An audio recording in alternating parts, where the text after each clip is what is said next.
Hi, my name is Andy from Swanee Meditation. This week's topic is me who gets defensive.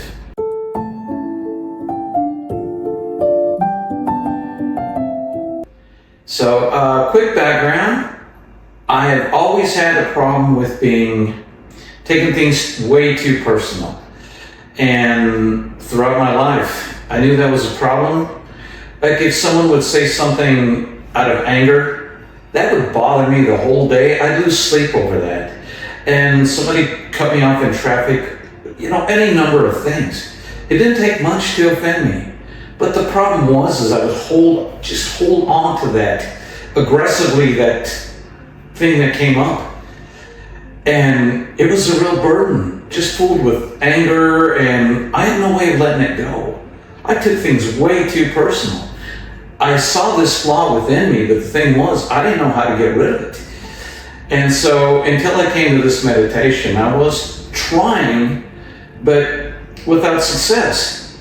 The fact is, I knew I was miserable, and I had anger toward things that had happened years ago. And it's really senseless to do that.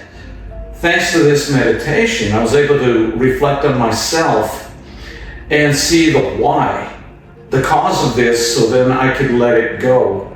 One thing I noticed about myself in doing this meditation, I lacked empathy. If someone would get angry, I was incapable of seeing it from their point of view. And now, what I have discovered is that possibly they're having a bad day. It's really interesting. I see that in myself. I can actually empathize with them. I can look at things and not take it personal anymore. What if that person's having a bad day?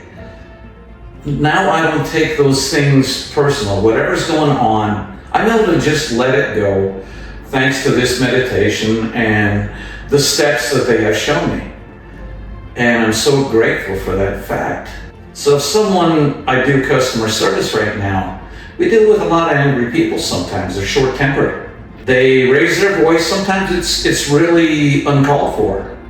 And it's interesting because now people call up to me to deal with the angry customers because I know how to handle it. I don't take things personal anymore. That's thanks to this meditation. I'm able to just let it go, and 10 minutes after it happened, it doesn't bother me. I sleep well. There's no anger or bitterness about whatever happened. I empathize with the person. I actually feel sorry for them that they're so angry. And that's a huge difference. Instead of taking it personal, I actually feel sorry for the individual. Thanks a lot for listening to me. It's a real pleasure to talk to you in this kind of form.